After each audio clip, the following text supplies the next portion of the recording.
ओमफ्राय गाबोननि लकेसननि जायगाया माबायदि जागोन नोंथांमोननो खनसेनो खोन्थाखाना दोननि फुरा शिलं आरो मेघालयनि लामा बायदि जागोन गेंग्रा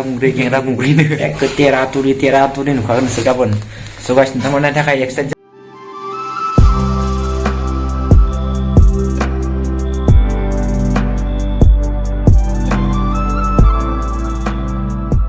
ओके गाइस ओके दा बर्तमान पूरा बेग सेग पिकिं खालामनानै दा हिमांशु आदाखौ जोंना नेगासिनो दङ बर्तमान तामुलपुराव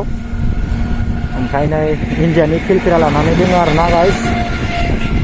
दा आङो नैखिनियाव दसे खमाय नेथ'दो आरोना ओमफ्राय दसे समनि उनाव दा माबाया फैगोन हिमांशु ब्लग आदाया जोंना इयो दा बर्तमान तामुलपुरावनो दंखायो आरोना तामुलपुर पुलिस स्टेसन खाथियाव फैना दंफायो ओमफ्राय दा इयाव दसे नेनोसै ओइ नै जोंना फैबाय नै जोंना हिमांशु आदाया मोनफैबाय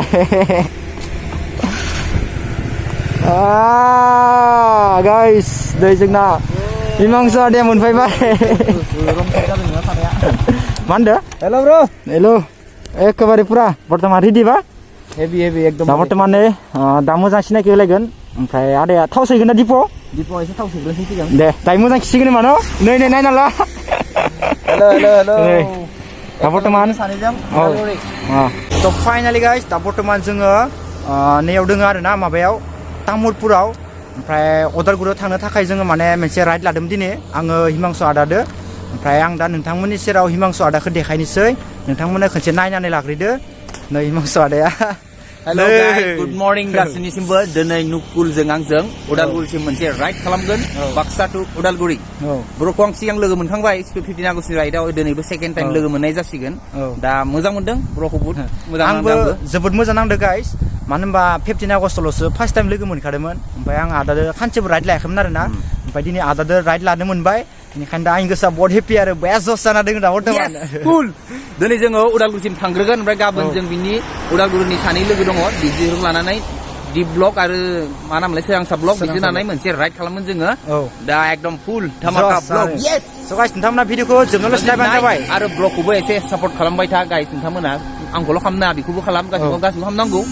थ' गाइस दे होमबा न' गारि मटर ब्लगाव अके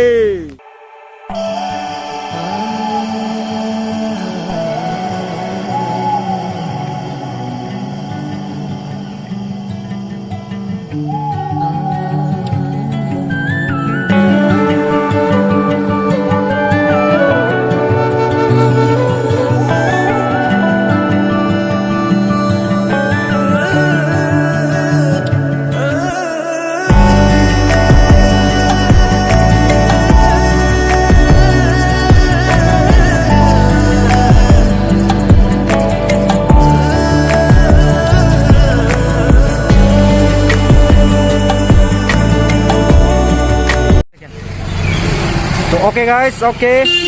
फाइनालि जों दा नै आरो नांदो डिमाकुसियाव मोनफैबाय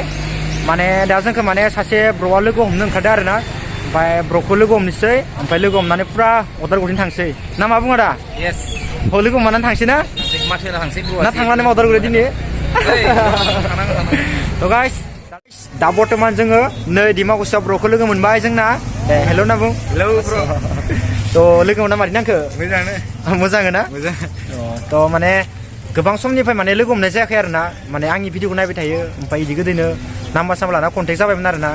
ओमफ्राय नोंसोर डिमाकुसिखाना नोंसोर डिमाकुसि टाउन नायनो दा बेरगाव गोलैना थ' गाइस नै सायाव दोङो जिम नोंथांमोना फैनानै जिम लानो हागोन दे गाइस ओमफ्राय नै जोंनिया ब्र'दो फैफादो लोगो दे गासिबो हेल' होनना बुं दे होमबा गाइस जों दा अदालगुरियाव थांसै नोंथांमोना नायलांबाय थादो दे दे दे दे दे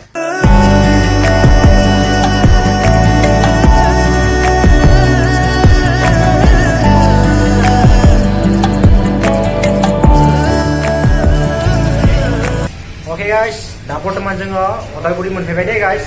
ओमफ्राय दा जोङो अदालगुरियाव माने ब्रेकफास्ट लादो आरोना नै रुटि मोनसे फैबाय ब्र'हाय जोंना इदै आदाया दै लोंबाय मोनसेल' फैदोंना सोंजानो जागासिनो दं दा ओमफ्राय दा आरो बानायलांबाय थादो आरो नै नैथिंबो दोङो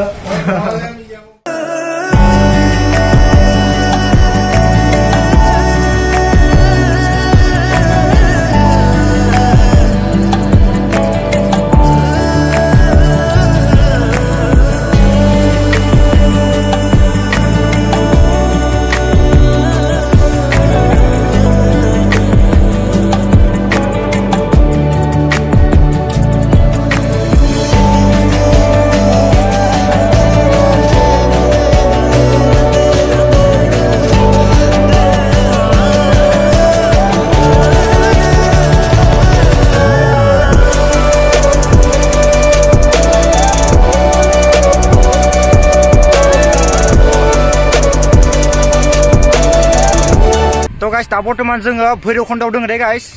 मानो होनबा जों दिनै राइड लाया होनखादों ना जोङो सानडेआवसो राइड खालामगोन होनना बुंदोंमोन नालाय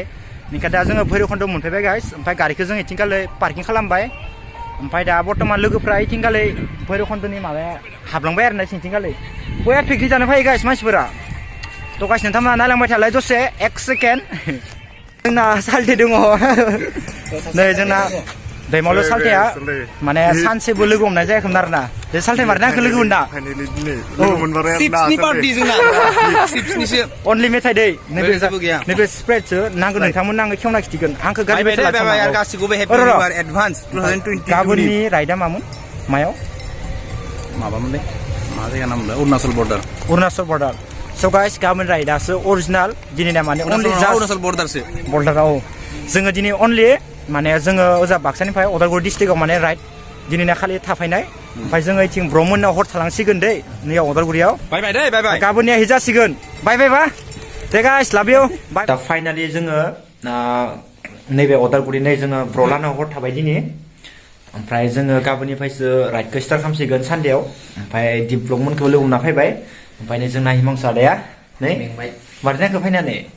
दिनैथ' मोजां मोनदों ओमफ्राय गारि सारि सलना फैनाया बया दा जोंना नै हिमांसु आदाया बट नेंबाय नै दुब्ला जाबाय बिसिनायाव ओरैनो उरखादो आरो सिमां नुलाबाय नामा थ' गाइस गाबोननिया भिडिअ मोनसे धामाका फैगासिनो दोङो ओमफ्राय गाबोननि लकेसननि जायगाया माबायदि जागोन नोंथांमोननो खनसे ओरैनो खोन्थाखाना दोननि फुरा शिलं आरो मेघालयनि लामा बायदि जागोन गेंग्रा गुंग्रिनो मानो होनबा बारा ओरैनो माने भिउ पइन्ट गैखाया खानसे खालि लामानिल' भिउ पइन्ट जागोन आरो ना एखे तेरा तुरि नुखागोन नोंसोर गाबोन स' गाइस नोंथांमोननि थाखाय एक्साइट जाना थाखादो ओमफ्राय दिनै भिडिअखौ इयावनो फोजोबसै गाइस दै गुड नाइट ब्र गुड नाइट हिमांसु आदा गुड नाइट गुड नाइट लाभ इउ